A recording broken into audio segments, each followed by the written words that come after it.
अस्सलाम वालेकुम स्टूडेंट्स, औज़ु बिल्लाहि मिनश शैतानिर रजीम, बिस्मिल्लाहिर रहमानिर रहीम।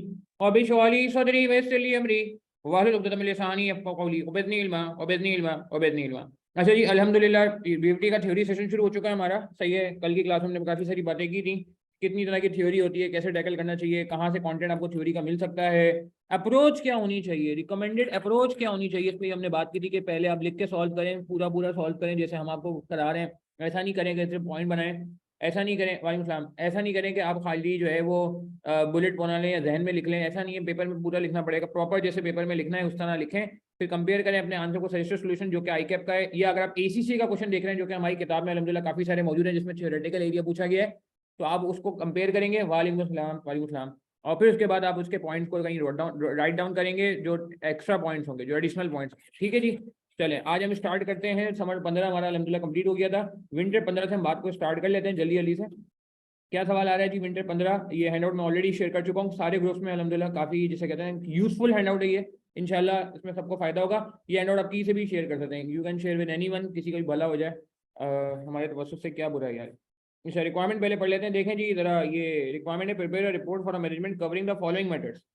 ठीक है जी, रिवर्स में करा दूँ यार, अभी इस तरह कर लेते हैं, वो तो मसला नहीं है। वो तो विंटर 22 का पेपर तो वैसे भी मैं करा चुका।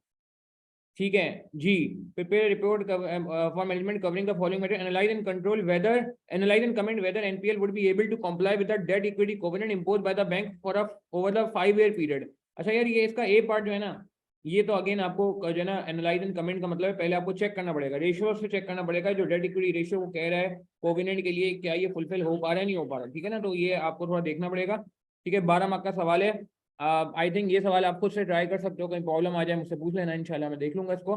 बी पार्ट इंपॉर्टेंट है, briefly discuss the difficulties that may be encountered by management of NPL after the buyout. अच्छा, ये क्यों मैं इस पे बात करना चाह रहा हूँ, सवाल पढ़ लेते हैं थोड़ा सा आपको आइडिया हो जाए। Rayan group RG is planning to diverse investment in one of its fully owned subsidiary Imperial Pakistan Limited, which is peripheral to the group's mainstream activities and no longer fit in the group's overall strategy. ठीक है, group में fit नहीं बैठ रहा, fit नहीं बैठ रहा। Management of IPL, the management of IPL, ठीक है ना, आईपीएल वो वाला इंडिया वाला आईपीएल नहीं है, ये इंपीरियल पाकिस्तान लिमिटेड है। ठीक है, the management of IPL has shown interest to acquire IPL through a management buyout. Management buyout का नाम सुना है आपने? मैं मैनेजमेंट बायआउट बात करना चाह रहा हूँ। मैनेजमेंट बायआउट का मतलब क्या होता है? Can anyone tell me? थोड़ा चैट के थ्रू पार्टिसिपेट करें, थोड़ा पार्टिसिपेट करें, देखें। हाँ बताएं, शाबाश। मैनेजमेंट बायआउट थोड़ा एक्सप्लेन करें ना यार, चैट के थ्रू।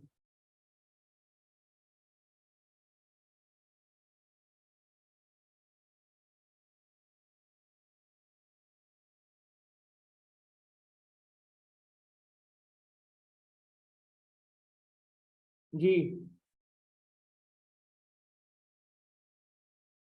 ठीक है, ठीक है। Group management having majority stake in the company, बिल्कुल सही कह रहे हैं मोहम्मद, सही कह रहे हैं आयशा, जब मैनेजमेंट के सीनियर अथॉरिटी ही सब्सिडी एक्वायर कर लेते हैं। बिल्कुल सही है तस्नीम असलम, सही कह रहे हैं, मैनेजमेंट कंपनी के लेके खुद ऑपरेट करने लगे। ठीक है, शेयर होल्डर से ले लिए, बिल्कुल सही है, मैनेजमेंट ने खुद बाय कर लिया। Very good point. पाकिस्तान में शायद शायद आई एम नॉट, मतलब मेरे पास इसका एविडेंस नहीं है, मैंने कहीं सुना है, मैंने वेरीफाई नहीं किया। एंग्रो के बारे में के लोग कहते हैं एक जमाने में कि Engro was also management by, but इसको मैं वाउच नहीं कर सका अनफॉर्चुनेटली, मैंने मतलब एक चीज से सुना है। ठीक है, हमाद वालेकुम सलाम। हमाद, मैनेजमेंट मतलब ये ओनर जो है ना, ओनर नहीं, जो शेयर जो सीईओ है ना, वो कंपनी को ले ले। ठीक है ना, असद उमर का नाम सुना है आपने? वो एंग्रो के एक जमाने में काफी करता धरता रहे। अगर वही एंग्रो खरीद लेते, एक मिसाल है, तो दिस इज मैनेजमेंट बाय। अच्छा, ऑब्वियसली एक एम्प्लॉय मिलकर नहीं खरीद सकता, मतलब एक एम्प्लॉय अकेले नहीं खरीद सकता, उसको मिलकर खरीदना पड़ता है। ठीक है, हमारे मुख्तलिफ एम्प्लॉयज ने बोला यार चलो मिलके हम जो है ना बिजनेस को ओन कर लेते हैं, हम बिजनेस को जानते हैं अच्छे तरीके से, हमें पता है बिजनेस के प्लस और माइनस पॉइंट्स, तो हम उसकी वजह से हम इसमें हमें लगता है पोटेंशियल है, मैनेजमेंट शायद इसको रन नहीं कर पा रही, मैनेजमेंट शायद नहीं कर पाई, तो हम जो मतलब सॉरी जो ओनरशिप है वो इसको नहीं कर पा रही टैकल, तो हम ओनरशिप जो है उसकी ले लेते हैं। ठीक है, बिल्कुल बिल्कुल, एम्प्लॉयज खरीद लेंगे शेयर, बिल्कुल सही कहा। अच्छा, मैनेजमेंट बाय आउट जो है ना, अब इसके लिए बहुत सारी कहानियां हैं। अच्छा, अब जरा गौर से देखना यार, अगर डिफिकल्टीज क्या होंगी मैनेजमेंट बाय आउट की, कोई मुझे बता सकता है? सोचो जरा, मैनेजमेंट बाय आउट में प्रॉब्लम क्या होगा? बहुत बड़ा प्रॉब्लम है, क्या हो सकता है? क्योंकि इसमें ओनर कितने होंगे, मैं बी पार्ट की बात कर रहा हूँ, problems of in management by out. एक पार्ट यार आप करो, ये भी थ्योरेटिकल कह सकते हैं, मगर इसमें वो कैलकुलेशन करनी है, तो मैं चाह रहा हूँ आज ज़्यादा चीज़ों पर बात करें। जी बिल्कुल ठीक है। कॉन्फ्लिक्ट इन डिसीजन मेकिंग, बिल्कुल सही कहा। Diluted ownership, problems in management by out,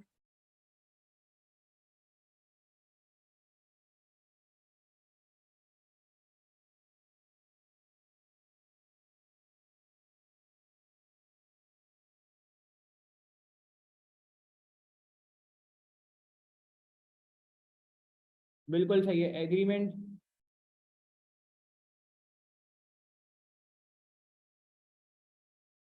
of management and all matters में भी डिफिकल्ट, सारे मैटर पे सब इसका इत्तेहाद हो जाए,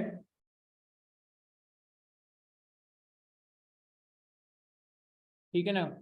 बिल्कुल, और बिल्कुल सही है, कंट्रोल डिफिकल्ट टू एक्साइज होगा, बिल्कुल सही है। मे बी एविडेंट, कॉन्फ्लिक्ट में भी एविडेंट, और क्या मसला अच्छा, ये तो चलो एक बात हो गई। वैसे भी बाय आउट करते हुए कुछ प्रॉब्लम आ सकते हैं ना यार, क्या प्रॉब्लम आ सकता है? हाँ, जो जनरल पॉइंट है, मैं एक पॉइंट लिख रहा हूँ जनरल है, जो चाहे मैनेजमेंट बाय आउट हो या नॉर्मल बाय आउट हो, वहां भी लगेगा ये। क्या? क्या? रिडंडेंसी कॉस्ट, खाली बिजनेस नहीं खरीदना ना, to be paid and some old employees,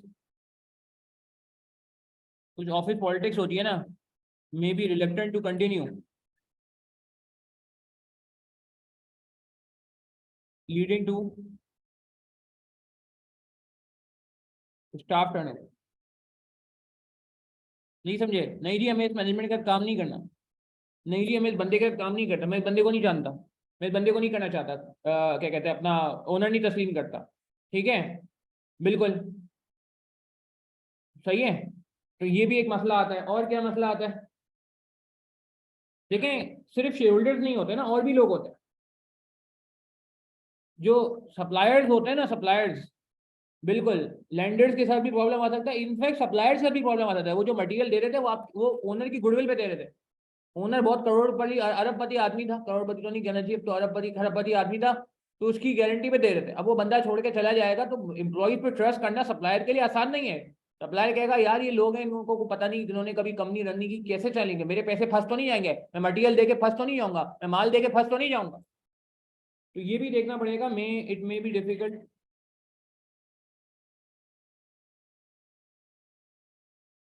to sustain relationships between relationships with suppliers and customers। Customer को भी प्रॉब्लम है ना, कि वारंटी वगैरह दी होती है कंपनी ने, मैनेजमेंट पता नहीं, मैनेजमेंट पता नहीं वारंटी को ऑनर करेगी नहीं करेगी।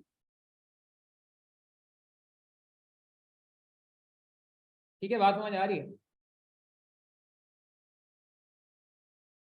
तो ये सुना दिया, यहाँ तक क्लियर है बात हमें भाई? अच्छा, अब हम आगे बढ़ेंगे। इसको नोट करें। अच्छा, एक और भी पॉइंट इसमें आ सकता है, जो आई थिंक आईकेएफ ने लिखा होगा, वो उस पर लिखा हुआ है कुछ, कि कोविनेंट्स, डेट कोविनेंट्स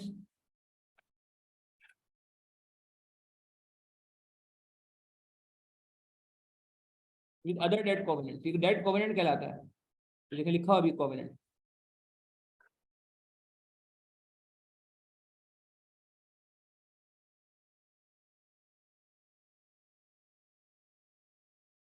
ठीक है, उसको भी देखना पड़ेगा।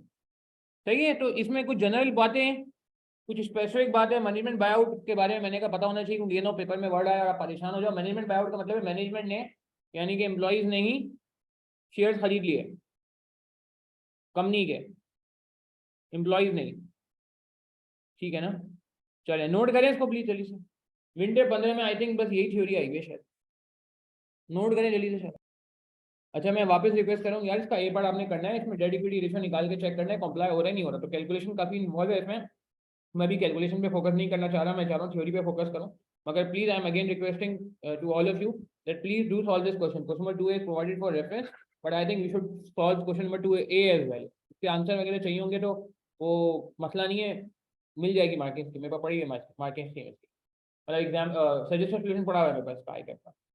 ठीक है, प्लीज यार जरा जल्दी से इसको कंप्लीट करें, नोट कर लिया तो मुझे कंफर्म करिएगा, मैं आगे बढ़ा जाऊँ।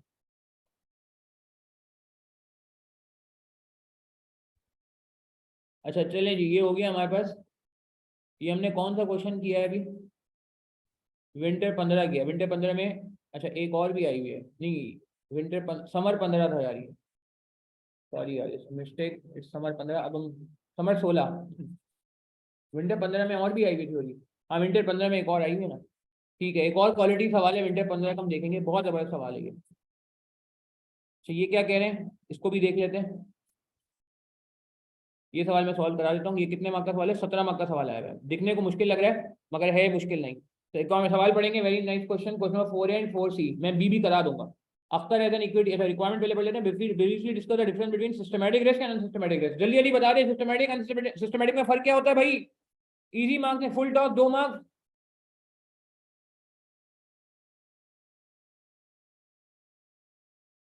जी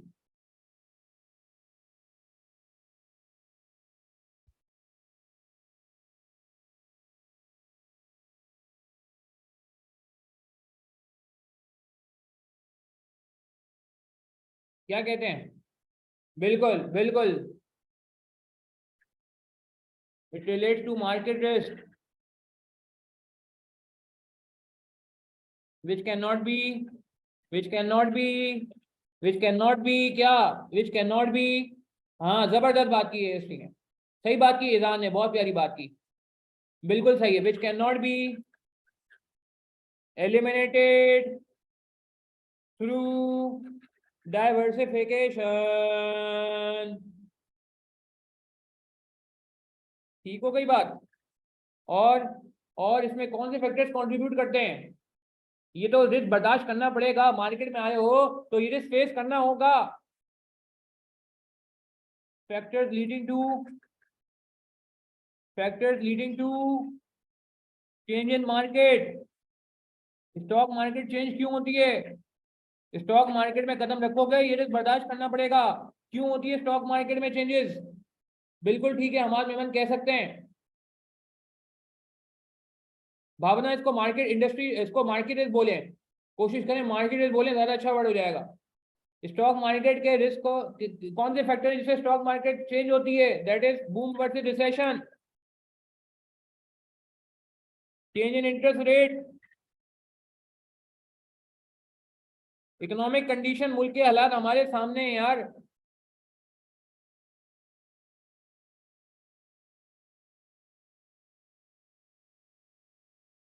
ठीक है जी, बात समझ आ रही है? बहुत बात कर ली मैंने, बहुत बात कर ली। अब अनसिस्टमैटिक रिस्क पे बात कर लेते हैं।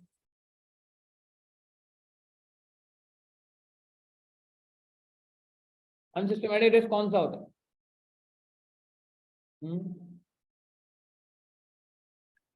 It is the risk specific to entity.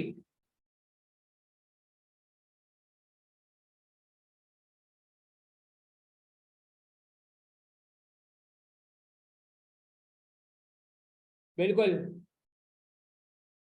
सही है, एंटिटी और company. This risk can be eliminated through diversification. आपको मसला है पीआईए के शेयर से बेच दें, आपको मसला है के इलेक्ट्रिक के शेयर से बेच दें, किसने कहा है रखने को भाई? यार मैं आपके सामने 2 मार्क के लिए पूरा लिख रहा हूँ, ये मैं आपको बार बार इंप्रेशन दे रहा हूँ कि यार देखो थ्योरी के साथ इंसाफ करना है। मुझे क्या जरूरत है, मैं तो बोलूँ बुक में फलान पेज पे लिखा हुआ है, देख लो, छाप दो वहां से।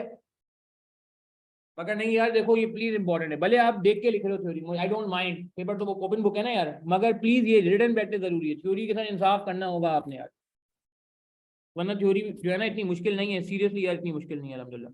अच्छा आगे बढ़ेंगे। अच्छा ये बात हो गई, 2 मार्क आ गए।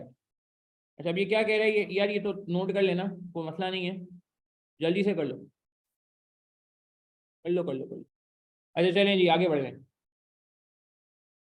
यार मेरे ख्याल से सही है, अब देख लो ना, मुझे मैंने उसको वेरीफाई नहीं किया हमारे में मन। बी पार्ट की बात कर रहे हो या जो भी है वो देख लेना। अच्छा आगे चलेंगे। B, determine the systematic risk. Systematic risk calculate करने के लिए क्या कैलकुलेट करते हैं? सिस्टमैटिक रिस्क कैलकुलेट करने के लिए क्या कैलकुलेट करते हैं? यहाँ पे एक लाइन और भी लिखी जा सकती थी, डिनोटेड बाय, डिनोटेड बाय,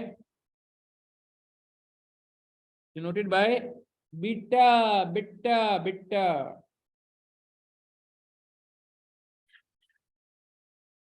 ये लें, देख लें, ये मोहम्मद, ये देख लें, सही है मोहम्मद? अच्छा, हाँ तो बीटा निकाल लें तो भाई। N expected return of Akhtar company, ठीक है, welcome. After the equity investment portfolio, if we goes ahead with this proposed investment, also discuss briefly the impact of revised systematic risk on Akhtar's investment decision. Evaluate the implication of Ravi Limited and JLM Limited proposed financial strategies and advise Akhtar on how these strategy might affect this investment decisions. 15 mark का बड़े important आ रहे हैं। अच्छा, determine systematic risk and expected return of Akhtar equity investment if we go ahead with the proposed investment. देख लेते हैं सवाल में क्या कह रहा है। Akhtar is an equity portfolio currently worth 50 million, 5 crore रुपए का पोर्टफोलियो है अख्तर का भी। He has invested in a good quality stock that are spread over diversified industry with an average equity beta of 1.3.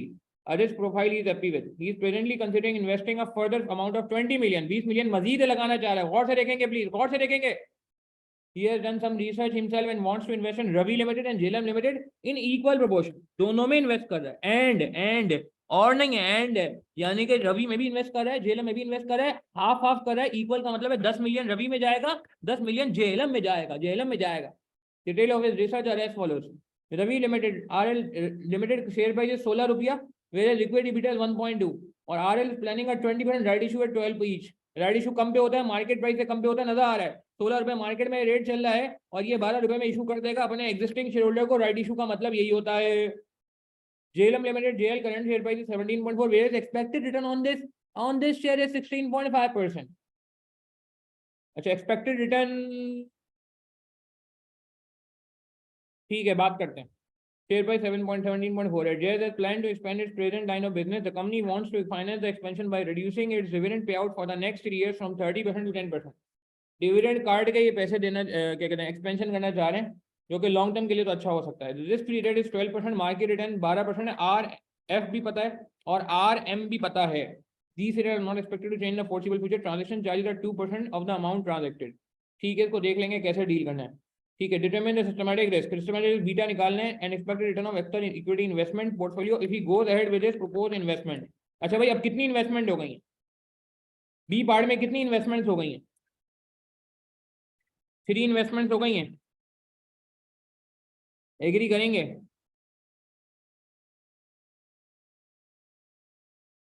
Existing, R L,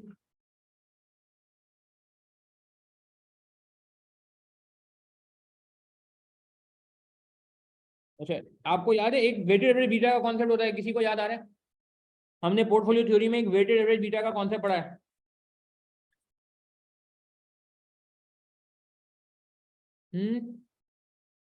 weighted average beta का concept पढ़ा है, किसी को याद आ रहा है भाई? जब एक से ज्यादा इन्वेस्टमेंट होती है, टोटल कितना बन रहा है? 70 बन रहा है। 50/70, 10/70, 10/70 इंटू बीटा। बीटा कितना है अभी? 1.3 एग्जिस्टिंग है, एग्जिस्टिंग का 1.3 है ये रहा। फिर आपके पास है जी 1.2। जेलम का बीटा नहीं पता, जेलम का बीटा निकाल सकते हैं? जेलम का बीटा निकाल सकते हैं जी? जेलम का बीटा और से देखें, निकलेगा, निकलेगा, वरना सवाल नहीं हो सकता। इतना सा सवाल है, निक्का सा सवाल है, छोटा सा सवाल है। जेलम का बीटा तो निकलेगा ना यार, कैसे निकलेगा? अच्छा, अब आपको याद आ रहा है वो हमने एक सवाल किया था, फराज लिमिटेड, फराज था कौन था? फराज का मैसेज भी आया हुआ यार, पता नहीं क्या कह रहा है उल्टा सीधा। हाँ, सुनता हूँ बाद में फराज के मैसेज को। जी, तुम फराज का मैं सवाल था कौन सा था? कोहार्ट था, जिसमें हमने कहा था कि केई और एक्सपेक्टेड रिटर्न बराबर होता है। किसी को याद है? एक ही सवाल में हमने ऐसा किया था। हमने कहा था जब कोई छानबीन करके इन्वेस्टमेंट करता है, जब कोई छानबीन करके इन्वेस्टमेंट करता है, ये भी बात हमने एक सवाल किया था, उसमें ये बात लिखी थी, क्योंकि उसमें और कोई तरीकेकार भी नहीं था और मैंने लॉजिक भी दी थी कि जब कोई छानबीन करके इन्वेस्टमेंट करता है तो हमारी एजम्पशन ये होती है कि जो रिक्वायर्ड रिटर्न होता है वही एक्सपेक्टेड रिटर्न होता है। यहाँ लिखा हुआ है ना कि बड़ी छानबीन के करके कर रहा है, investing a further amount, research करके बाद। सही है।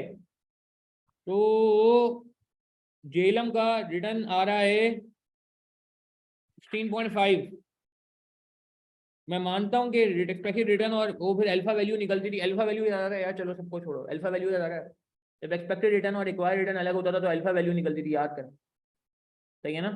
तो एक्सपेक्टेड अलग होता है, रिक्वायर्ड अलग होता है, के अलग होता है, मैं मानता हूँ। मगर यार जब हम छानबीन करके इन्वेस्टमेंट करते हैं तो फिर दोनों सेम हो जाते थे। हमने एक सवाल ऐसा किया है तो परसेंटेज में नहीं होगा तस्नीम, मगर आंसर सही है। क्या आप मुझे इस फिगर की बेसिस पे बीटा निकाल सकते हैं जेलम का? जेलम का बीटा निकल सकता है?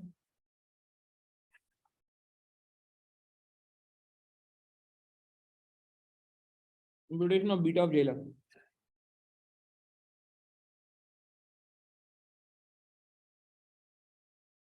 के is equal to expected return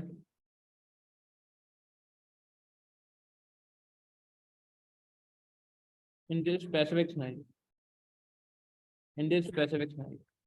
भाई ये सवाल हमने ऐसा किया है, 2008 का सवाल था ये, इसी ना आसपास का सवाल था, बुक के अंदर है हमारी। खैर,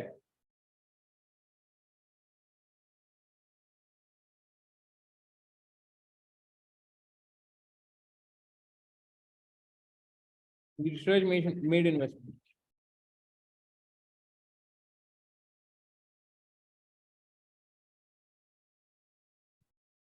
तो 6 रिस्क फ्री रेट है, बीटा में नहीं पता, मार्केट रिटर्न 12 है, और ये कितना है? ये रिस्क फ्री रेट 6, ये रहा, मार्केट रिटर्न 12 है, 16.5।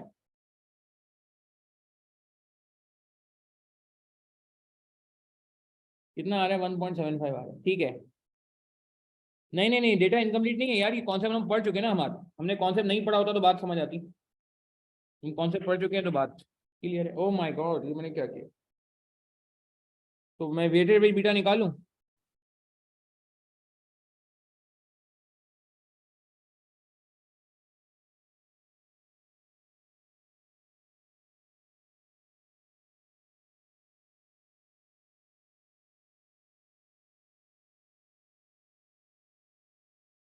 कितना आ रहा है? कितना आ रहा है वेटेड बीटा भाईजान?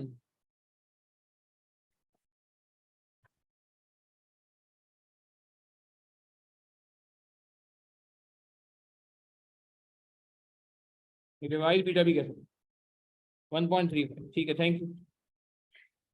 क्या लगता है रिस्क इंक्रीज हो गया या कम हो गया? थैंक यू हमारे मेमन, भावना, तस्नीम, असलम। हाँ जी, रिस्क बढ़ गया है या कम हो गया है?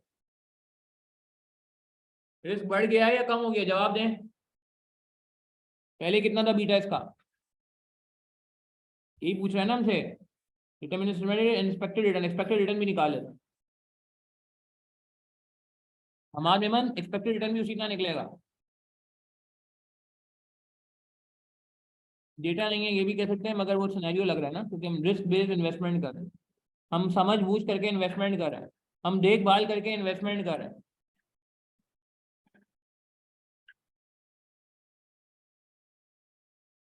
कितना आ रहा है? 14.1%। 14.1%। तो जो ये इंक्रीज हो गया है, हम क्या कमेंट करेंगे बी पार्ट में? The company's overall risk has increased, overall systematic risk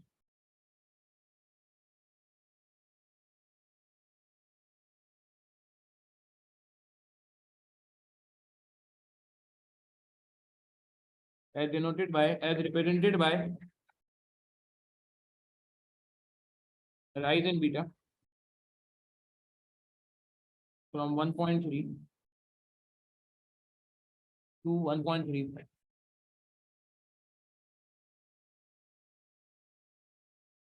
ठीक है जी, बात समझ आई आपको? तो क्यों हुआ ये वैसे? कौन है इसके पीछे जिम्मेदार? कल्प्रेट कौन है? जिम्मेदार कौन है?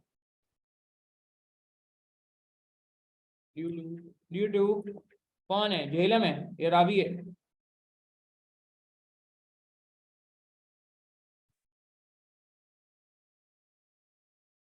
जेएल।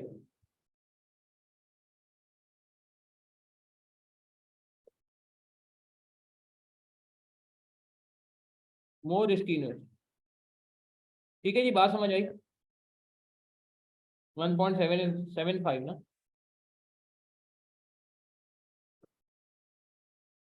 ठीक है, नोट कर लें प्लीज, या जल्दी से नोट कर लें। ठीक है जी।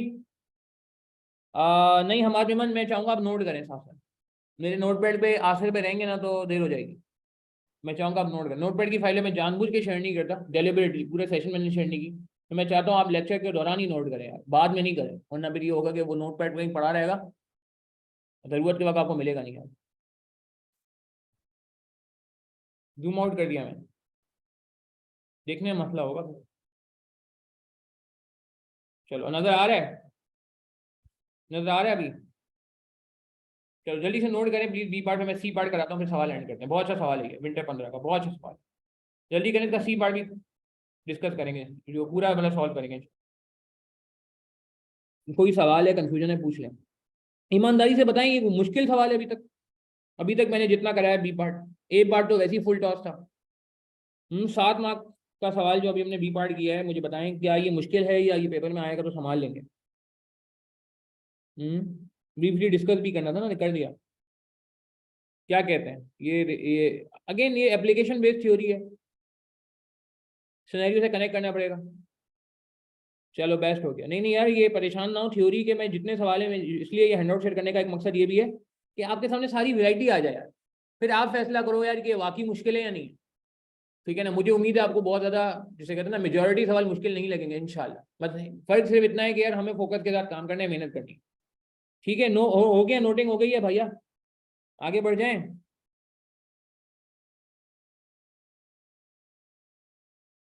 जाने सी पार्ट पे आ जाऊं मैं। ठीक है, सी पार्ट में क्या कह रहे हैं, evaluate the implication of Ravi limited and JLM limited propose financial strategies and advice Akhtar on how the strategy might affect the business decision. से पहले आसान सुकून से समझ लें, रवि लिमिटेड क्या कर रहा है, राइट इशू कर रहा है।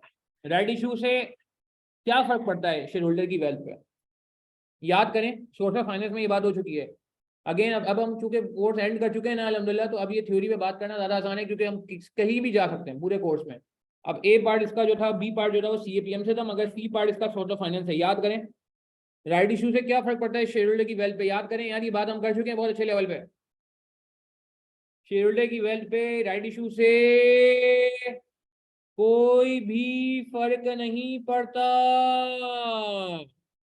सबूत आपको देंगे, हम अभी देंगे सबूत। ये लिखना होगा पेपर में, समझाना होगा, प्रूफ करना होगा, सबूत देना होगा, एविडेंस देना होगा। कोई फर्क नहीं पड़ता। अगर आप शर्ट ये कि एक्सरसाइज कर लो, अगर आप उसे लैप्स होने दोगे राइट को, लैप्स करना समझते हो आप, कुछ नहीं करते हो, डू नथिंग, आपने कहा कोई बात नहीं है छोड़ दो, लीव कर दोगे उसको तो मसला होगा। आप उसे एक्सरसाइज करो, आप उस साइड को भेज दो, शेयर होल्डर की वेल पे कोई फर्क नहीं पड़ता, कोई फर्क नहीं पड़ता। ये सोर्स ऑफ फाइनेंस में मेरे ख्याल से हमने पढ़ लिया है, if I am not wrong. Source of finance याद है, बहुत पहले पढ़ा था हमने, बिजनेस वैल्यूएशन से पहले। हमारी किताब में भी बिजनेस वैल्यूएशन से पहले है, और इधर भी बिजनेस वैल्यूएशन से पहले लेक्चर्स में। खैर, तो हम जरा अब इसकी वर्किंग शुरू करते हैं। सी पार्ट सॉल्व करने जा रहे हैं।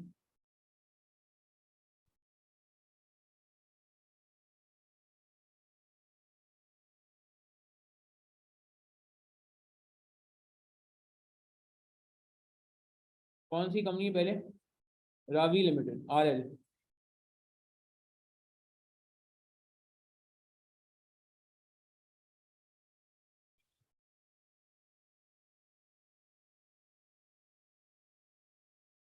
RL is considering right issue।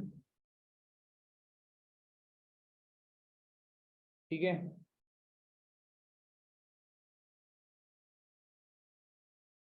it will not change overall wealth of shareholders। देखें ये थ्योरी के सवाल मैं मानता हूँ उतना मजा नहीं आ रहा जितना कैलकुलेशन में आता है, मगर क्या करें, हमने पेपर पास करना है ना यार, हमने तो पेपर पास करना है, पेपर पास ऐसे तो नहीं होगा। तो आपको ना ये बात समझनी होगी कि भाई कुछ चीज़ों पे एफर्ट करना पड़ेगा, ऐसा नहीं है कि हम ऐसे ही चलते रहेंगे। ये नोट भी करना है साथ साथ, हाँ, क्लियर है बात। हाँ तो इसको as shown below working show कर देते हैं।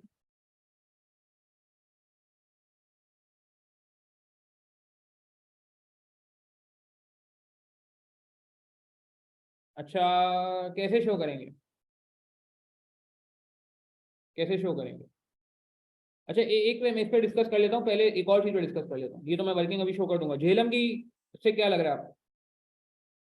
जेएलएम से क्या लग रहा है? जेएलएम में कह रहा है कि हम जो है कंपनी के डिविडेंड को कम करके इन्वेस्टमेंट करना चाहते हैं, एक्सपेंशन करना चाहते हैं। इसके बारे में क्या ख्याल है? इसके बारे में आपके क्या तासुरात हैं? जवाब दें। अच्छा, डिविडेंड थ्योरी का कॉन्सेप्ट है, आई थिंक कुछ लोगों ने भी डिविडेंड थ्योरी पढ़ा नहीं है। डिविडेंड में ना दो थ्योरी होती है। एक थ्योरी ये होती है डिविडेंड की, कि डिविडेंड देखें, आपको पता है शेयरहोल्डर को दो जगह से गेन मिलता है। प्लीज देखें, फोकस करिएगा। मैं चले पहले सेकंड पार्ट में बात कर लेता हूँ। रवि लिमिटेड में मैं बाद में बात करता हूँ, पहले मैं इस पे जेएलएम लिमिटेड बात कर लेता हूँ। क्या करें यार, कहाँ लिखे हैं इसको? ये वर्किंग में चल रहा हूँ, यहाँ शो हो जाए।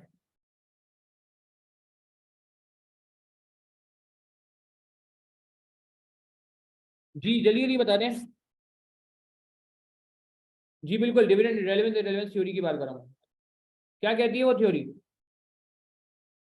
एक एमएम ने ना एक थ्योरी निकाली है, जिन्होंने डिविडेंड थ्योरी नहीं पढ़ा टेंशन ना ले, मैं उनको भी समझा रहा हूँ। The company is intending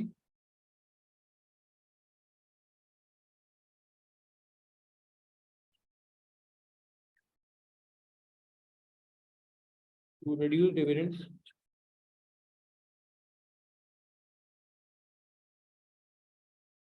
in order to finance expenses। ठीक है, ये बात लिखी हुई है।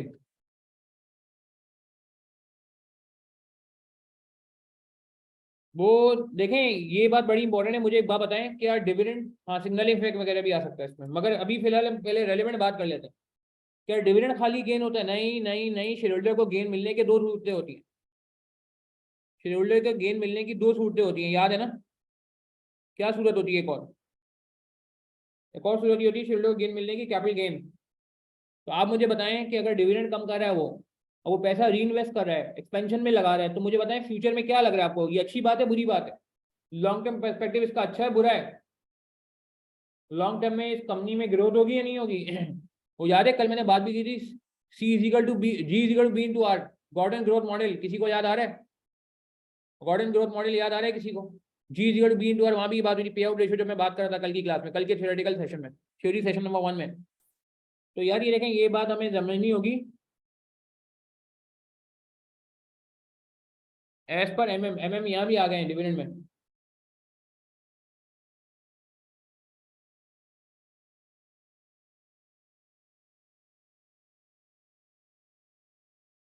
The value of company is depends on, company की वैल्यू किस पे डिपेंड करती है?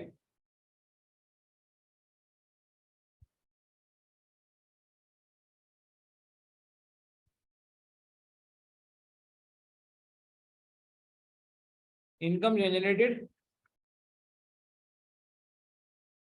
Bye assets,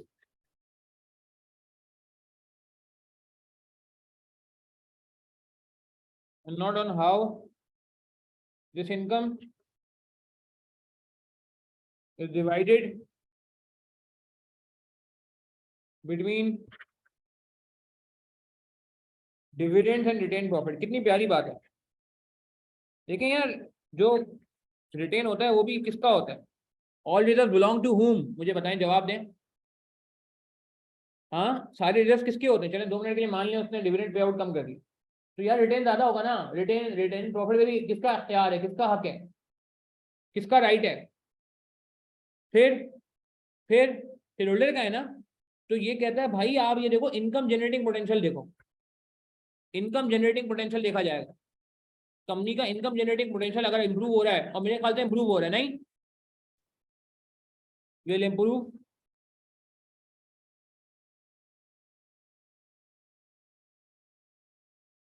as per after expansion,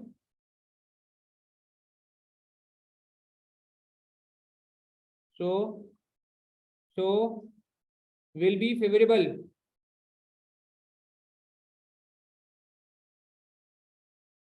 for the company in the long run.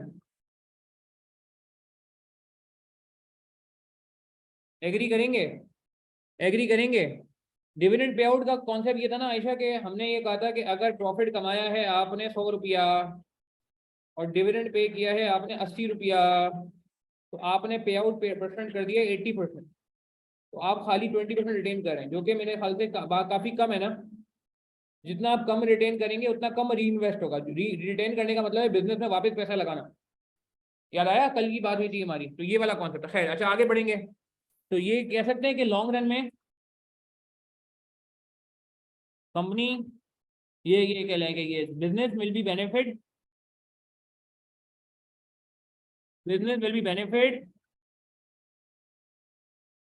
Through business will be benefited through high capital gain in the long run। यार logical है ये सारी बातें, कोई मैं रॉकेट साइंस तो नहीं करा। इनफैक्ट जिन्होंने डिविडेंड का टॉपिक नहीं पढ़ा, मैं उम्मीद कर रहा हूँ उनको भी समझ आ रहा है। मेरी बात समझ आ रही है? बिल्कुल बिल्कुल, हमार मेमन यही बात है, इरेलेवेंस थ्योरी यही कहती है कि डिविडेंड जो है वो इफेक्ट नहीं करता शेयर होल्डर वैल्यू को। बिल्कुल यही बात मैंने भी लिखी है। यार मुझे बताएं प्लीज, जिन्होंने डिविडेंड का टॉपिक अभी तक नहीं पढ़ा, क्या उनको ये बातें समझ आ रही हैं? कि हम ये कह रहे हैं कि भाई डिविडेंड का बांटना डिटरमिन नहीं करता, कंपनी की अपनी इनकम जनरेटिंग पोटेंशियल डिटरमिन करता है।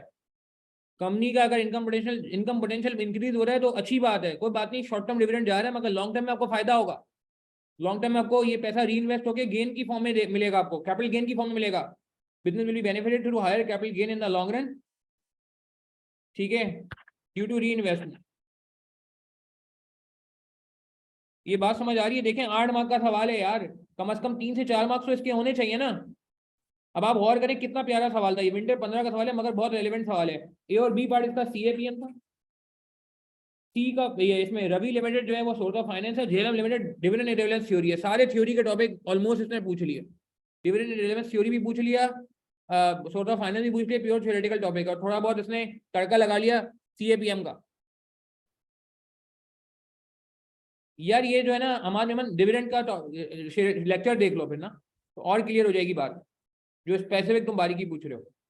ठीक है, यहाँ जो मैंने लिंक बन रहा था वो मैंने एक्सप्लेन कर दिया। अच्छा अब जल्दी से इसको नोट करें प्लीज, जल्दी से काइंडली इसको नोट करें यार जल्दी से। मैं ये रवि लिमिटेड रह गया था, रवि लिमिटेड करा रहा हूँ, रवि लिमिटेड रह गया था, रवि लिमिटेड कर रहा हूँ, इसको नोट करें जल्दी से। मैं रवि लिमिटेड करा रहा हूँ ताकि सवाल है, बहुत अच्छा सवाल, इसको देख के जाएगा बेंचमार्क क्वेश्चन में से एक। अच्छा एक चीज कैलकुलेट होती थी जब राइट इशू होता था, याद करें। जब राइट इशू होता है तो क्या कैलकुलेट होता है, जो फाइनेंशियल अकाउंटिंग में भी कैलकुलेट करता है।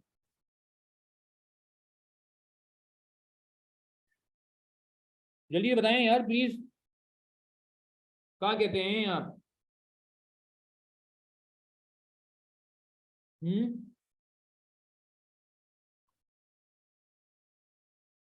हाँ theoretical exercise price. Investment amount 10 million है।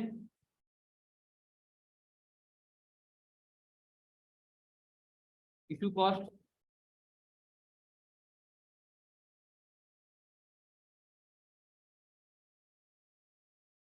2%, यानी कि 2 लाख। नेट इन्वेस्टमेंट कितनी हो गई? ठीक है ना, ये 2% ट्रांजेक्शन कॉस्ट लिखी थी ना भाई। बिल्कुल, अब इसके एक शेयर प्राइस कितने की चल रही है, एक शेयर कितने का चल रहा है? एक शेयर की प्राइस चल रही है 16 रुपए फिलहाल। फिलहाल राइट इशू की नहीं पूछ रहा, नॉर्मल, पहले नॉर्मल शेयर तो खरीद लें, पहले नॉर्मल इन्वेस्टमेंट तो खरीद लें ताकि पता चले कितने शेयर आ रहे हैं। 20% राइट इशू कर रहा है ना।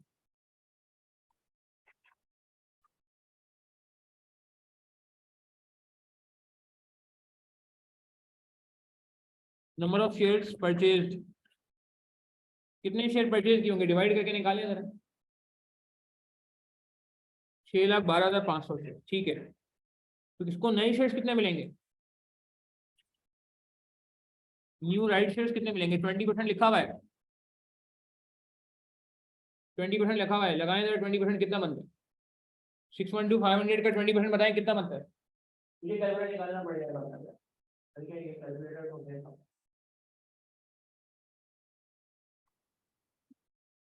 कितना आ रहा है सानिया? 125 minute, thank you. 1,22,500 आ रहा है जी। ठीक है, थैंक यू AST। तो रिवाइज शेयर्स कितने हो गए? ऐड कर लें 735,000 आई गेस 735,000। चेक कर लें यही आ रहा है। ठीक है, अब थ्योरेटिकल एक्साइड प्राइस निकाल लें। थ्योरेटिकल एक्साइड प्राइस कैसे निकलती है, ये फिगर चेक कर लें, सही है ना। 735 मैंने बगैर कैलकुलेटर के डायरेक्ट कर लिया। थ्योरेटिकल एक्साइड प्राइस कैसे निकालेंगे, 16 का शेयर था, 20% का मतलब 145 होता है।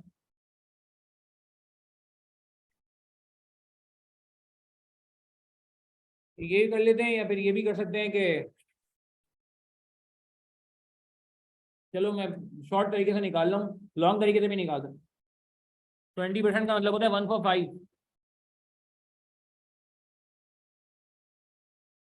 तो हर हर 5 पे एक share, 16 into 5 plus 12 into 1 divide by 6 share होगा ना टोटल के, टोटल 6 हो गए ना, कितना बन रहा है। शॉर्टकट तरीके से ऐसे ही निकालते हैं थ्योरेटिकल एक्साइड प्राइस, 15.33333333। और एक और तरीके से भी निकालते हैं, पुराने शेयर्स, पुराने शेयर्स इंटू 16, नए शेयर्स इंटू 12 डिवाइड बाय पुराना प्लस नया शेयर, ऐसे भी निकाल सकते हैं।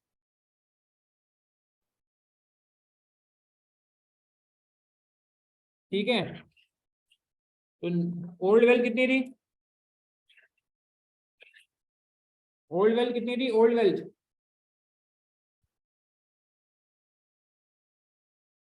16 इंटू 612 500। ओल्ड वेल्थ कितनी थी 9800,000, एग्री करेंगे। न्यू वेल्थ कितनी है, न्यू वेल्थ कितनी है,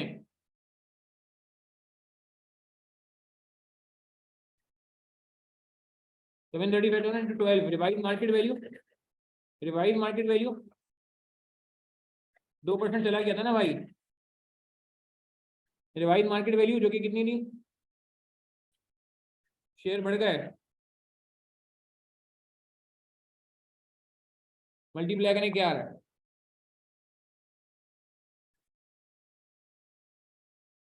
8820,000, सॉरी इंटू 12 नहीं यार, 15.33। शेयर प्राइस चेंज हो गई ना, थियोरेटिकल एक्साइड प्राइस समझते ना कि शेयर के राइट शेयर के बाद अब ये प्राइस वेटेड एवरेज प्राइस ये हो जाएगी 11269975, 112 राउंड कर लेते हैं, 11270,000 cash payment for right share. देखें ये बात समझ आ रही है मैं क्या कह रहा हूँ, प्लीज थोड़ा फोकस करेंगे यार, प्लीज थोड़ा फोकस करेंगे यार। ओ भाई, अभी ये रिवाइज शेयर प्राइस हो जाएगी ना, थ्योरेटिकल एक्स राइट प्राइस नाम पे ही फोकस करो, theoretical x right price, x right revise share price, तो 15.33 शेयर प्राइस हो जाएगी, और शेयर 735 हो गए, रिवाइज शेयर 735 हो गए, याद करें तो कितना हो गया, मल्टीप्लाई कर लेंगे तो इतनी वेल्थ बन गई, ये तो ज्यादा हो गई वेल्थ, ये तो फायदा हो गया, नहीं नहीं वेल्थ ज्यादा हुई है, मगर पैसे भी तो दिए, ओ बाबा पैसे भी तो दिए, कितने पैसे दिए, 12 रुपए एक शेयर पे दिए, 1,22,000 शेयर है, 1,22,500। हाँ बिल्कुल बिल्कुल, हमारा पेमेंट सही कह रहे हो, पेमेंट भी की है यार हमने, मुफ्त में नहीं आए शेयर, पैसे दे के लिए, बोनस शेयर थोड़ी है जो फ्री में आ जाता। चेक करो, न्यू वेल भी सेम आ रही है, 9.8 मिलियन। क्या ये बात समझ आती है, वेरी नाइस क्वेश्चन है, source of finance, dividend theory, portfolio theory के CAPM सब इसमें टेस्ट हो गया। जाने,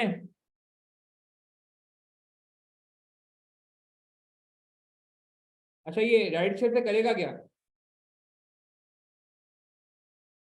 राइट शेयर से करेगा क्या, ये क्यों कर रहा है ये राइट शेयर, क्यों कर रहा है ये, कोई इन्वेस्टमेंट कर रहा होगा,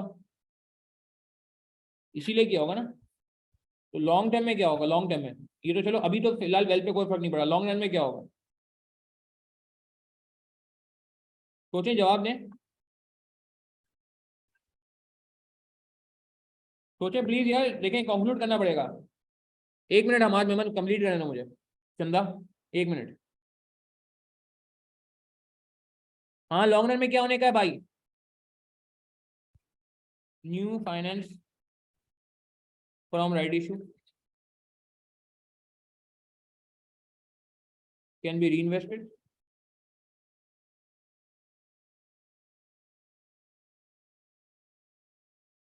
कैन बी री इन्वेस्टेड,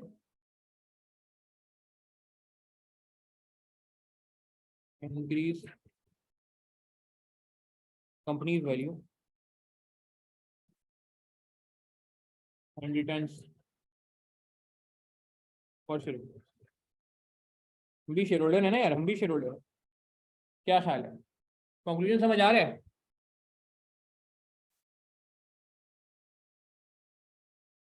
हाँ, हमाद कह सकते हैं, तुम्हारी बात से मैं एग्री कर सकता हूँ कुछ तक, ठीक है। अच्छा, नोट कर लें इसको प्लीज, ये बात समझ आ रही है? देखें प्लीज, कोई सवाल है पूछ लें आप लोग यार, प्लीज यार, कोई सवाल है, कोई वर्किंग नहीं समझ आ रही मुझसे पूछ लें। असल में 8 माह का सवाल है, बहुत अच्छी बात की तस्नीम आपने, तस्नीम बहुत अच्छी बात की, मगर मसला ये 8 माह का सवाल है। आपकी बात वैलिड है कि ये तो हमारा पक्का पक्का कौन से बना हुआ है, मगर 8 माह का मतलब है कम से कम 4 मार्क तो होंगे इसके। सेकंड पार्ट में हालांकि लिखने को नहीं था, उसमें भी मैं 4 मार्क मान लेता हूँ फिर। तो अब 4 मार्क के लिए तो मुझे लग रहा है कि कुछ ना कुछ मेहनत तो करनी पड़ेगी ना। आपका पॉइंट वैलिड है कि भाई ये तो पता होना चाहिए हमें, इसकी तो पूरी लॉजिक हमें पहले से पड़ी हुई है, मगर शायद एग्जामिनर चाह रहे हैं कि वो हमसे निकलवाए। और मुझे उम्मीद है, मुझे लगता है, आप इसका एग्जामिनर कमेंट पढ़ना, मुझे लगता है बच्चों ने ये नहीं लिखा होगा, बच्चों ने ये भी नहीं लिखा होगा वेल सेम रहती। मुझे पर्सनली ऐसा लगता है। मुझे बड़ा डर लग रहा है इस सवाल को देख के यार, मतलब डर इस तरह लगा कि खुदा ना खास्ता कहीं पेपर में आ जाता और अगर हमने नहीं देखा होता तो क्या होता। मुझे सवाल मुश्किल नहीं है सीरियसली स्पीकिंग, बट ये है कि पहली बार करने में ना इस तरह के सवाल बंदा थोड़ा घबरा जाता है कि एक ही है क्या, डिविडेंड की बातें भी हो रही हैं, बीटा की बातें भी हो रही हैं, और वो राइट शेयर की बातें भी हो रही हैं, सोर्स ऑफ फाइनेंस की बातें भी हो रही हैं। तो पीपल में गेट कंफ्यूज इन एग्जाम्स ना। तो that's why I took this opportunity के यार, खुदा ना खास्ता अगर इस तरह सिनेरियो आ गया पेपर में तो कोई मसला नहीं, हम देख के जा रहे हैं ना। तस्लीम क्लियर है? मार्क्स ज्यादा होने की वजह से मुझे ऐसा करना पड़ रहा है। आगे बढ़ जाऊं मैं? ठीक है, नोट कर लें जल्दी से। स्क्रीन शॉट जेलम लिमिटेड का दिखा दूँ, ये लो जी, जेलम लिमिटेड का देख लो। जेलम का स्क्रीन शॉट अगर किसी ने लेना है तो ले लें, अगर किसी ने नोट नहीं किया हुआ तो। जेलम का स्क्रीन शॉट जल्दी से ले लें अगर किसी ने नोट नहीं किया।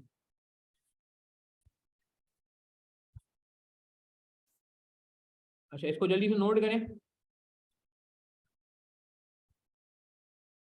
अजान के बाद बात करूँ मैं? जल्दी से नोट कर लें, फिर मैं अजान के बाद बात करता हूँ। जल्दी से नोट करें, फिर आगे बढ़ेंगे कोई क्लिक थोड़ा फास्ट चलेंगे थोड़ा। अच्छा जी, अब हम जरा जल्दी से आगे बढ़ेंगे। विंटर 15 अलहमदिल्ला हमने कंप्लीट कर लिया है। विंटर 15 के दोनों सवाल हो गए। समर 16 पे आते हैं। ये समर 16 का जो सवाल है ना, देखें इसमें ना मसला ये है कि ये 25 मार्क का सवाल है, आई थिंक रिपोर्ट पे 25 मार्क का सवाल है, उसमें बहुत सारी बातें करनी है। तो ये 25 मार्क का सवाल तो मैं आपको अभी नहीं करा सकता। इसमें भी अगेन कुछ आपको कोविनेंट्स को मीट करना है, डेट इक्विटी रेशियो को मीट करना है, जैसे मैंने आपको एक और सवाल में रिक्वेस्ट की थी। तो ये सवाल आप खुद से ट्राई करें प्लीज, देखें, मगर इसको लीव नहीं करिए, करें, कुछ भी आ सकता है। अच्छा, जल्दी से हम अगले सवाल पे चलते हैं। ये भी समर 16 का ही सवाल है। इसमें वॉयलेट टेलीकॉम के नाम से सवाल है। इसमें शेयर एक्सचेंज रेशियो निकालना था, मर्जर इक्वेशन का सवाल है। मर्जर इक्वेशन में आपको पता है क्या करते हैं हम ना, सही है। मर्जर इक्वेशन में शेयर एक्सचेंज रेशियो निकालना है, जैसे हमने एक दफा एक सवाल किया था, आपको याद होगा, ओलिवीन वाला, ओलिवीन के नाम, ठीक है। अच्छा, बी पार्ट का important, discuss 5 other relevant factor that the shareholder और डायरेक्टर और share holder of both companies में consider in evaluating the proposed merger. यार फैक्टर्स क्या क्या देखे जाते हैं, जल्दी से बताएं, क्या क्या फैक्टर्स देखे जाते हैं, जवाब दें। जनरल थ्योरी कह सकते हैं इसको, जनरल थ्योरी। इवन तो मैंने रख दिया ये पार्ट आपकी आसानी के लिए, मगर वैसे ये जनरल थ्योरी में फॉल कर। जल्दी जल्दी बताएं, रेलेवेंट फैक्टर्स क्या हो सकते हैं। कल भी कुछ बात हुई थी, जब भी आप कोई टेक ओवर करने जाते हैं, अभी कुछ बात हमने मैनेजमेंट बायोट में भी थोड़ी सी कर ली, मगर फिर भी मैं चाहूंगा कि आप थोड़ा ट्राई तो करें। फैक्टर्स क्या क्या देखे जाएंगे, जल्दी जल्दी प्लीज। हाँ, वेरी गुड, साइनर्जीज, जबरदस्त Tasneem, synergies due to take over, synergy due to merger, very good. ठीक है, सेल्स एनर्जी, कॉस्ट एनर्जी, सब चीजें होती हैं, वो इसी में आ जाएगा एनर्जी में तस्नीम। और क्या देखेंगे, 5 फैक्टर बताने हैं यार, 5 फैक्टर बताने, इजी मार्क्स हैं। Reliability of estimates,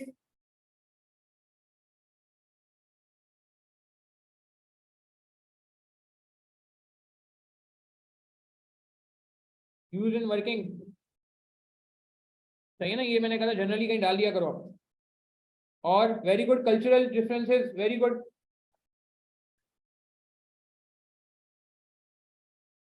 between entities, very good. इस पे बात हम बहुत पहले कर चुके हैं नॉर्मल सेशन में आई गेस, कि दोनों कंपनीज का कल्चर अलग अलग होता है जब से डिस्प्यूट हो जाते हैं। और कंट्रोलिंग इंटरेस्ट किस तरह से, अच्छा कभी कभार आपको पता है कि redundancy payment needs to be made,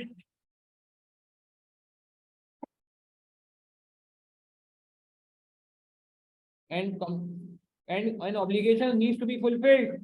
पुरानी कंपनी की ऑब्लिगेशन आईएमएफ से पीछे गवर्नमेंट ने जो बात की थी भाई, वो पूरी करनी पड़ेगी आपको। और ये मैंने क्या बोल दिया, खैर ऐसे ही मतलब जहन से बात निकली तो मैंने कहा बोल दो।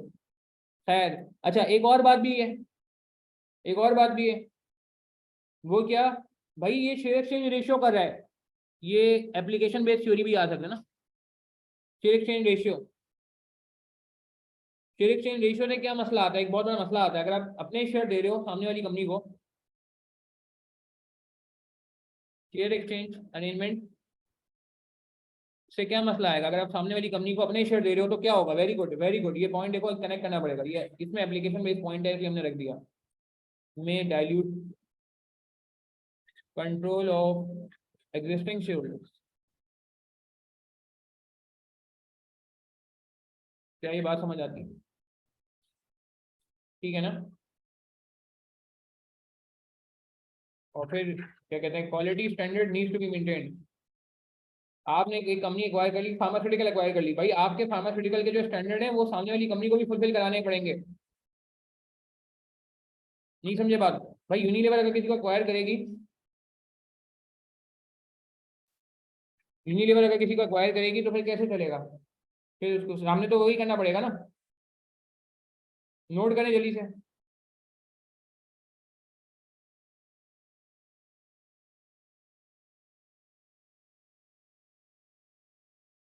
ठीक है, नोट करें जल्दी से, शाबाश, जल्दी जल्दी नोट करें फिर आगे बढ़ो, रेलिवेंट पॉइंट्स लिखने हमने यार।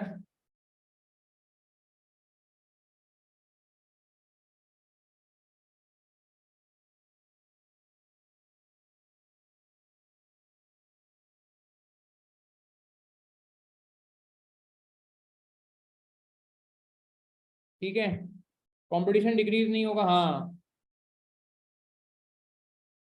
हाँ, कंपटीशन भी डिक्रीज हो सकता है अगर आपने सेम उसको एक्वायर कर लिया तो, बिल्कुल ये पॉइंट भी लिख सकते हैं। ठीक है, अच्छा 2016 का सोल्यूशन आपके सामने, अच्छा 2016 भी हमने देख लिया है ना। आज सुबह हमने आज के सेशन में क्या क्या देखा है, जल्दी जल्दी दे बात कर लेते हैं इस पे। विंटर 15 देख लिया है, ये विंटर 15 का ये सेकंड पार्ट देख लिया है, समर 15 देख लिया, समर 15 का एक सवाल मैंने आपको बोला है कि यार वो फिर आपको ट्राई कर लेना, इसमें नहीं है लिस्ट में, मगर वैसे हैंड आउट में मौजूद है। अब हम विंटर 16 जल्दी से देख लेते हैं, सही है। ओ टाइम बड़ा कम रह गया, मैं चाह रहा था विंटर 18 तक कर लिया आज, तो हमारा आधा मतलब 4 साल हो जाते, फिर 4 साल रह जाते, खैर है। विंटर 22 मैंने रिसेंट टाइम जो सॉल्व कराई उसमें काफी हद तक बात की है वैसे मैंने ना, ठीक है। खैर चलो विंटर 16 पे जल्दी से आ जाते हैं।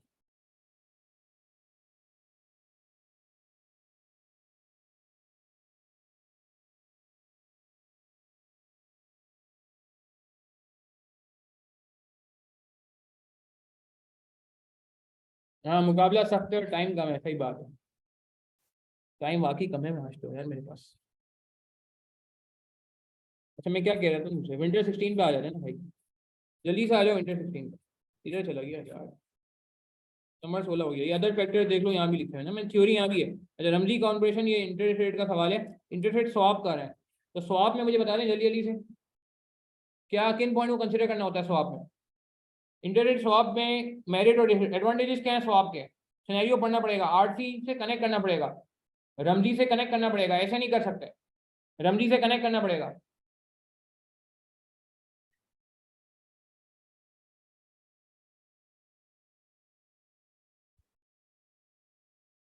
ठीक है, जब पढ़े जरा इस सवाल को पढ़े, मैं आपसे बात करता हूँ, जल्दी से पढ़े सवाल को, मैं बात। हाँ जी, पढ़ लिया। रमजी ने क्या कहा जी? रमजी ने ये बोला है कि इसने अभी लोन लिया हुआ था काइबोर प्लस 200 बेसिस पॉइंट पे, 200 बेसिस पॉइंट मतलब 2% पे, K+2 इंटरेस्ट रेजिंग। देखें आखिर में करने का ये फायदा है, ठीक है। और ये काउंटर पार्टी ने इसको, अच्छा अब ये कह रहे हैं कि भाई एग्जिस्टिंग काइबोर लोएस्ट रेल पे प्रिवेल कर रहा है, ठीक है, during the past several years RC therefore consider advisable to swap the floating rate interest with the fixed rate. Floating से वो फिक्स पे जाना चाह रहा है, अभी से केस कर लो, अभी से सस्ता लोन ले लो, फिक्स रेट में, फिक्स रहता है ना रेट, अभी से पक्का करा लो उसको, बोलो भाई इसी रेट पे लोन चलेगा अगले 5 साल, मिसाल के तौर पे। तो इससे इसको फायदा क्या होगा मुझे बताओ? फिक्स इंटरेस्ट रेट का फायदा क्या होता है? सूदी काम, हराम काम, अगर पेपर पास करने के लिए पढ़ रहे हैं, एडवांटेजेस क्या होंगे? अभी इसने किया क्या, पहले इसका मूवमेंट समझ लें। मूवमेंट इसने ये कि वेरिएबल से ये फिक्स पे चला गया,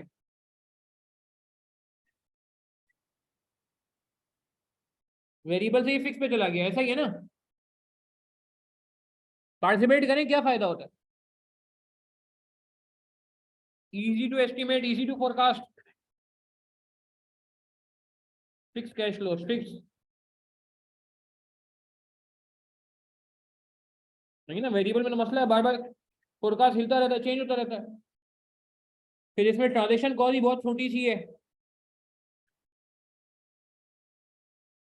no need to revise whole borrowing arrangement. याद है स्वैप में क्या होता है? लेंडर को पता भी नहीं होता हमने स्वैप किया है, ये याद आ रही है बात? लेंडर को पता भी नहीं होता स्वैप किया हमने, लेंडर को पता भी नहीं होता हमने स्वैप किया है, हम आपस में ही कर लेते हैं, कोई बोरिंग को चेंज नहीं करना पड़ता।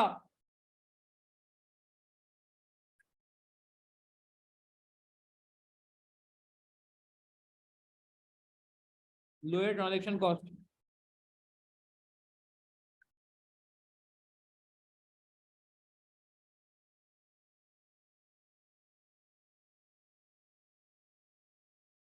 ठीक है। नुकसान क्या है? 4 पॉइंट बहुत होंगे। Unable to take advantage of fall in interest, interest rate fall करेगा तो हम इसका एडवांटेज नहीं ले सकते, ठीक है। नोट करें जल्दी से, जल्दी नोट। अच्छा जी, चलें बस फाइनल करते हैं इसको जल्दी से, और हो गया जी नोटिंग। अब आ जाए विंटर सोलर मंगल लिमिटेड। अच्छा ये सवाल ना बड़ा ज़बरदस्त सवाल है, बहुत ही बेहतरीन सवाल है, बहुत ही बेहतरीन सवाल है, ठीक है। अब टाइम कम है, क्या करें, कर लें? चलो कर लेते हैं। उसके बाद हमारे पास क्या है करने को, नंबर 17 है, ठीक है चलो स्टार्ट तो करते हैं। अच्छा ये one of the very good question, Mangal limited, very nice question, जिसने मर्जर इक्वेशन के साथ मर्ज कर दिया, थ्योरेटिकल का, थ्योरी का टॉपिक, इससे सवाल की जो वैल्यू है ना बहुत बढ़ गई है। अच्छा एक चीज़ है, आपने वो देखा है क्या नाम है, एफिशिएंसी मार्केट हाइपोथेसिस पढ़ लिया कुछ लोगों ने? हाँ कुछ लोगों ने पढ़ लिया हो, कुछ लोगों ने नहीं पढ़ा होगा। अच्छा देखें, एक 3 तरह की मार्केट होती है, एक होती है वीक फॉर्म मार्केट, एक होती है स्ट्रॉन्ग फॉर्म मार्केट, एक होती है मीडियम फॉर्म मार्केट, ठीक है ना। मैं यहाँ पे चूंकि दो ही है ना, मैं वीक और स्ट्रॉन्ग पे बात कर रहा हूँ, बाकी आप जब लेक्चर देखेंगे तो आपको याद आ जाएगा। लेकिन वीक फॉर्म मार्केट ये होती है कि जिसमें जो है ना, देखें एक बात मुझे बताएं, मैं आपको आज न्यूज़ दूं कि अफवाह, मतलब एक्चुअल न्यूज़ नहीं है, एक्चुअल न्यूज़ नहीं है, ठीक है। वो न्यूज़ ये है कि मिसाल के तौर पे पीएसओ को जो है ना वो सस्ता ऑयल मिल रहा है, लेट्स से रशिया से, एक मिसाल दे रहे हैं, सही। तो मुझे बताएं ये सस्ता ऑयल मिलना पीएसओ को, ये उसकी फाइनेंशियल स्टेटमेंट्स पे क्या असर लेके आएगा? पॉजिटिव असर असर लेके आएगा या नेगेटिव असर लेके आएगा? जवाब दें। ये एफिशिएंसी, ये इसमें लास्ट वाले डिविडेंड, डिविडेंड वाला जो टॉपिक है ना हमारी बुक में, डिविडेंड एमआईआर वाला चैप्टर, उसमें मौजूद है ये, इसमें मौजूद है मोहम्मद। जवाब दें प्लीज, अगर पीएसओ को सस्ता ऑयल मिल जाता है, पीएसओ की कॉस्ट कम हो जाती है, तो क्या होगा? पीएसओ के लिए अच्छा है ना ये? अच्छा अभी तक ये अफवाह है, अफवाह मतलब ये कि कंफर्म न्यूज़ नहीं है, ये मतलब पब्लिकली अनाउंस नहीं हुआ है, मगर एक र्यूमर चल रही है। अब अगर एक र्यूमर की बेस पे, सुनिएगा, अगर एक र्यूमर की बेस पे पीएसओ की शेयर की प्राइस बढ़ जाती है, अगर एक र्यूमर की बेस पे पीएसओ की शेयर प्राइस बढ़ जाती है, ये कहलाता है strong market, strong form market, के मार्केट बड़ी स्ट्रॉन्ग है। मार्केट र्यूमर्स को या ये कह लें कि एक्सपेक्टेशन को भी फौरन इनकॉर्पोरेट कर लेती है। मैं रिपीट कर रहा हूँ बात को कि भाई एक पॉजिटिव न्यूज आने वाली, न्यूज आई है, अनाउंसमेंट नहीं हुई है, न्यूज आई है, ऑफिशियल नहीं हुआ है, मगर इस पॉजिटिव न्यूज की बेस पे कंपनी की वैल्यू इंक्रीज कर गई, पहले से ही ये स्ट्रॉन्ग मार्केट है, यानी कि इसमें ऑलरेडी इनकॉर्पोरेटेड होते हैं सारे फिगर।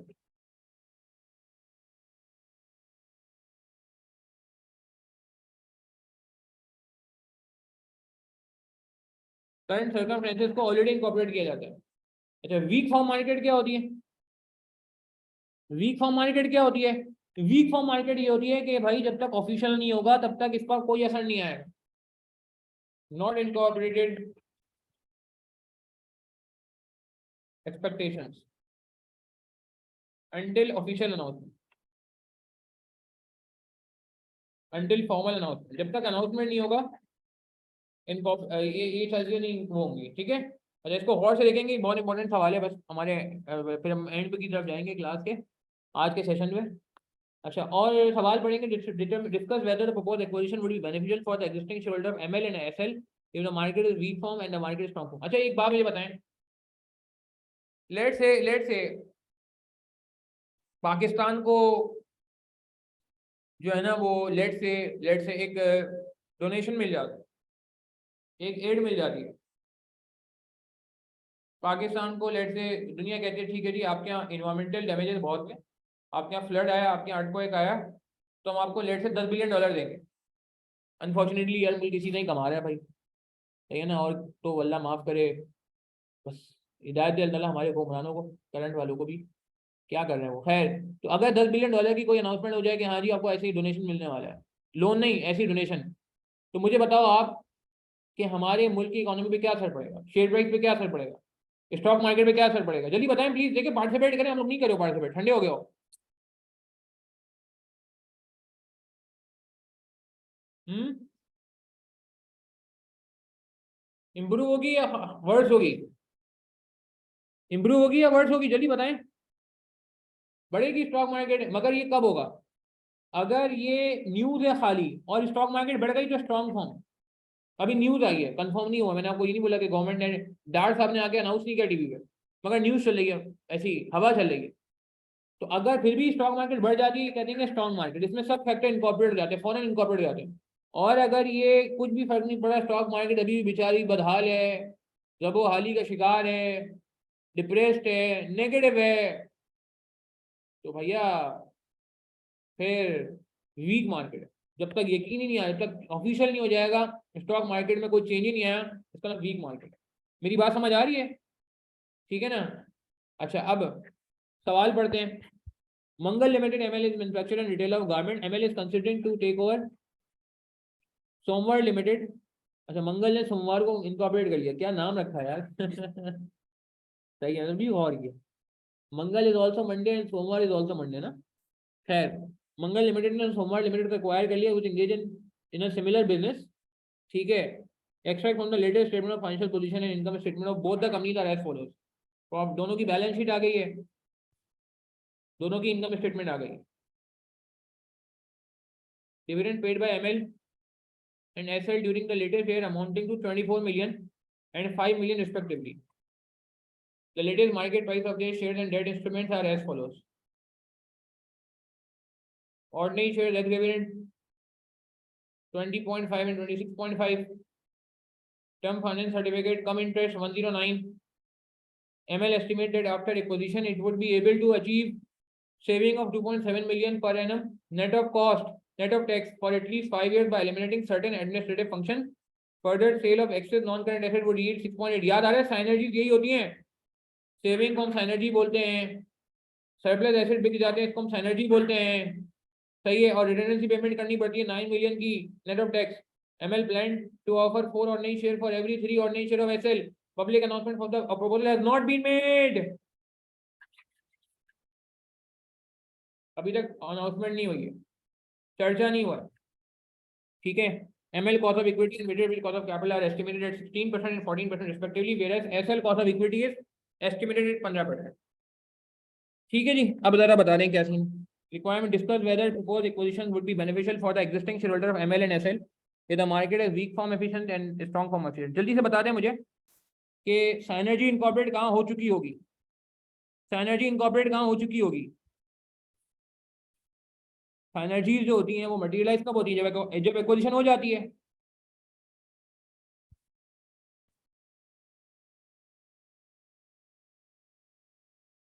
हाँ जवाब दें.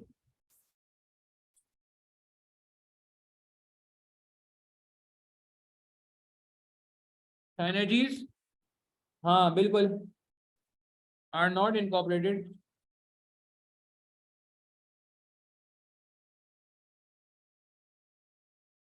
in market value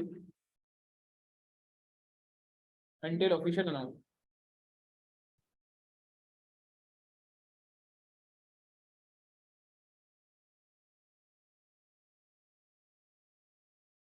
Synergies are already incorporated.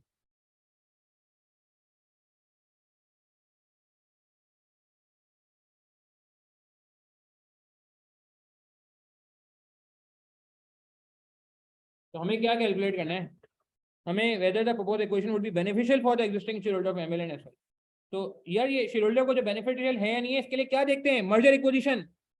देखें आज के टॉपिक में, आज की क्लास में बहुत बड़ा एडवांटेज ये होता है कि बहुत सारे टॉपिक का रिवीजन भी हो रहा है इनडायरेक्टली. आप मुझे बताएं, ये सवाल पहली बार तो नहीं देखा आपने. शेयरहोल्डर का बेनिफिट है या नहीं है, क्या देखा जाता था यार, कैसे वर्किंग करते थे यार. पार्टिसिपेट तो करें प्लीज यार, देखें ऐसा ना करें.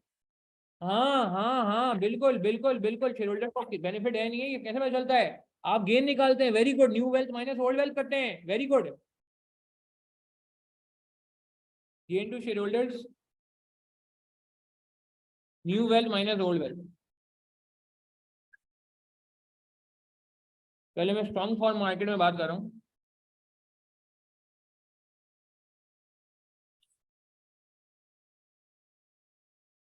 एग्जिस्टिंग वेल्थ,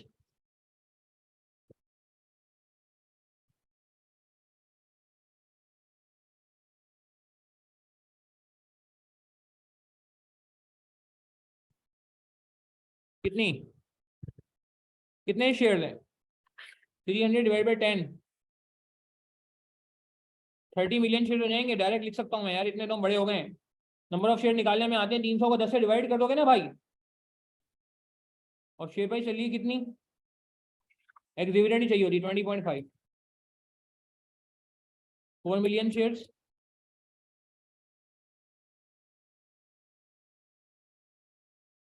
26.5 कितना बन गया, कितना बन गया.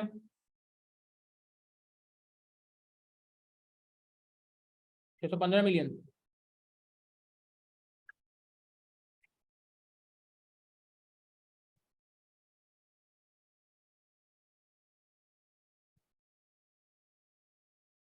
अच्छा ये जो मार्केट वैल्यू निकाली हमने स्ट्रॉन्ग फॉर्म में निकाली है, प्लीज फॉलो करना यार.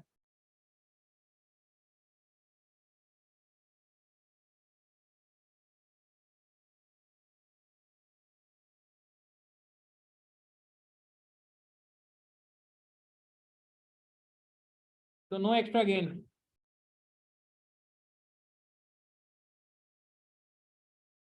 ठीक है, स्ट्रॉन्ग फॉर्म मार्केट में मार्केट वैल्यू सेम है ना भाई, मगर वीक फॉर्म मार्केट को गौर से देखना, वीक फॉर्म मार्केट इंपॉर्टेंट है.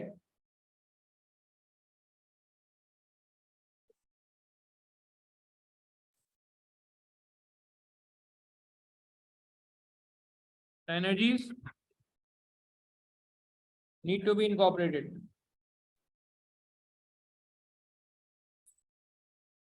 एनर्जी इनकॉर्पोरेट करनी है आपने. अच्छा अब जरा देखिएगा रिवाइज मार्केट वैल्यू कैसे कैलकुलेट हो रही है. रिवाइज मार्केट वैल्यू कैसे कैलकुलेट हो रही है देखिएगा. Old market value of ML, Mangal की ओल्ड मार्केट वैल्यू, सोमवार की और ओल्ड मार्केट वैल्यू.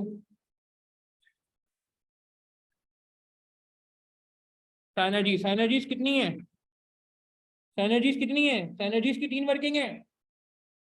अभी नहीं, स्ट्रॉन्ग में नहीं कंसिडर करेंगे ना, सादिया बताया, क्योंकि स्ट्रॉन्ग में ना ऑलरेडी इनकॉर्पोरेटेड होता है ना। वीक में कंसिडर करेंगे, वीक में इनकॉर्पोरेट नहीं होता जब तक ऑफिशियल अनाउंसमेंट नहीं हो जाए, तो हमारे ऊपर फिर जिम्मेदारी आएगी कि हम इनकॉर्पोरेट कर लें भाई। अच्छा, इसमें एक तो ये आपके पास सेविंग आ रही है 2.7 मिलियन की। अच्छा, 2.7 मिलियन की सेविंग आ रही है 5 साल तक। क्या करना पड़ेगा? क्या मैं 2.7 को 5 से मल्टीप्लाई कर दूं?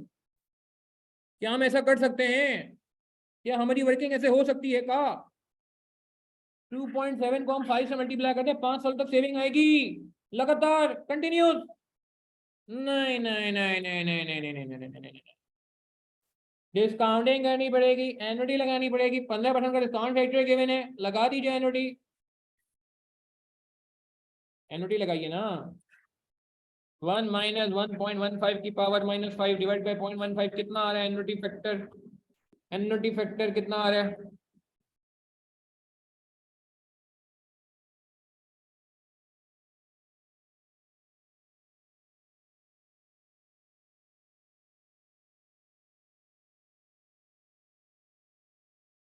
3.433। 3.433। 2.7 मिलियन की सेविंग है। 2.7 मिलियन की सेविंग है ये रही। Semi strong strong theoretical topic है, उसको उसने यहाँ पे अलाइन कर दिया, समझ लो इक्वेशन के साथ। 9.26। 9.26। Sale of surplus asset. Sale of asset कितने का एसेट सेल किया है? 6.8 आफ्टर टैक्स हुआ भाई। टैक्स की टेंशन नहीं लेनी है आपने, टैक्स की टेंशन नहीं लेनी है। और रिडंडेंसी पेमेंट की हुई है। 6.8 का ये सेल हुआ एसेट, और रिडंडेंसी पेमेंट हुई है 9 मिलियन।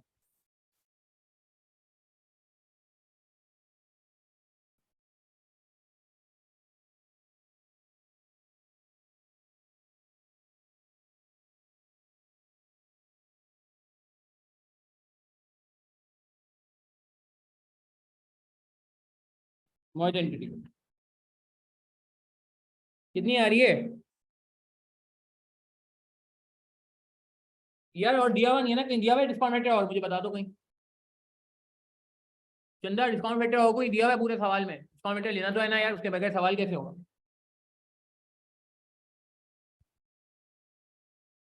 ठीक है,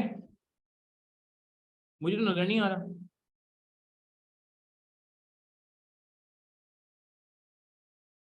अच्छा, 14% दिया हुआ है। अच्छा, 1 मिनट, दिया हुआ है। आ आ आ हाँ, तो एमएल का लेना चाहिए ना। 14% ले लें फिर, सॉरी 14% लें यार please. Let me make one correction, इसको 14% कर लें। ठीक है, मैंने कुछ और है। नहीं नहीं, सही है ये।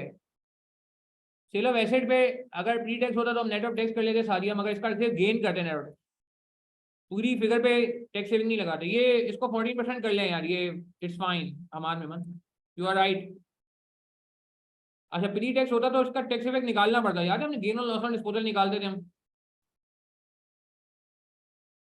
कितना आ रहा है? 3.71 आ रहा है यार। ये एनओटी वापस लगाएं, 1 मिनट। 1/1.14 की पावर 5। 3.433। अरे 14% ही लगा यार। लड़के, किसी ने मुझे, तस्नीम ने सही लगाया। तस्नीम थैंक यू यार, बचा लिया तुमने। तस्नीम ये 14 पे ही किया ना तुमने? मैंने तस्नीम का फिगर कॉपी पेस्ट किया। हाँ यार, जबरदस्त चीजें निकले आप तो यार तस्नीम। 3.433, क्या बात है हमारा चंदा, ये 3.433 सही है भाई, मगर वो मैंने लिखा गलत था। अच्छा, चलो बेस्ट हो गया यार। अच्छा चलो जल्दी से फाइनल कर लो, टाइम कम है, नमाज का भी टाइम हो रहा है। अच्छा जी, तो गेन टू शेयर होल्डर निकालने जा रहे हैं। अच्छा, न्यू शेयर्स कितने हुए हैं ये भी देख लेते हैं हम जरा।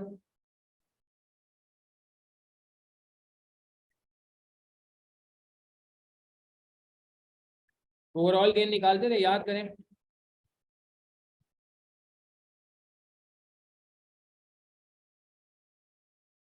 यार ये वर्किंग करनी पड़ रही है, क्या कर सकते।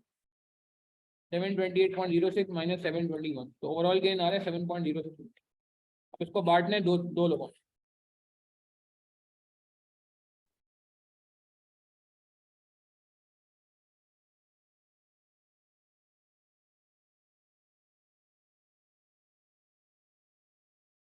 ठीक है, देख लें, देख लीजिए।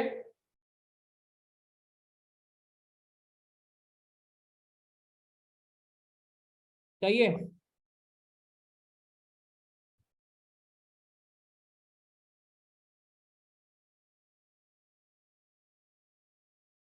हाँ कह सकते हैं, हसन मेमन, हमारे मेमन बिल्कुल कह सकते हैं, ज्यादा अच्छा वहां पे हो जाएगा। अच्छा, शेयर होल्डर ऑफ एमएल को कितना गेन मिलेगा? इनकी न्यू वेल्थ कितनी है? अच्छा अब यार एक काम करना पड़ेगा, प्लीज जल्दी से देख लें। एग्जिस्टिंग शेयर्स कितने हैं?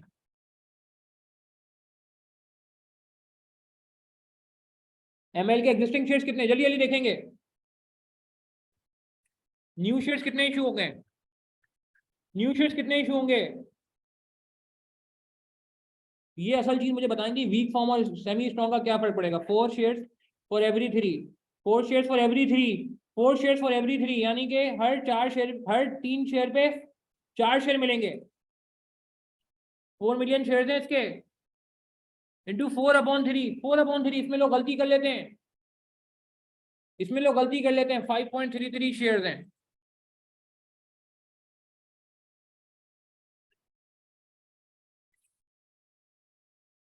न्यू वेल कितनी आई थी हमारी? न्यू वेल कितनी आई थी? 728.06 divide by new share 35.33।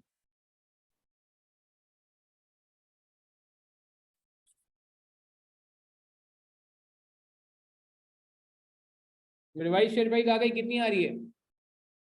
Revise share price कितनी आ रही है? 20.6। तो new well minus old well करके निकाल लो यार, ये अगेन सारी कहानी पुरानी है यार।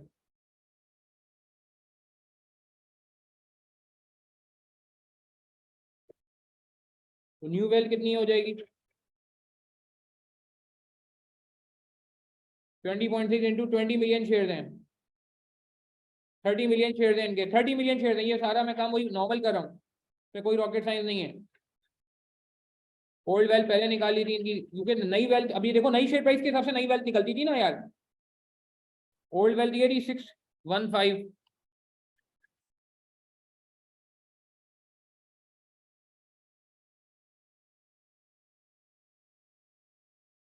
ठीक है, कितना आ रहा है ये?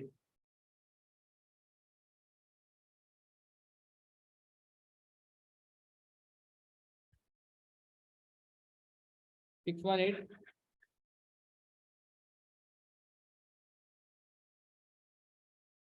यार ये वर्किंग आप कंप्लीट कर लो।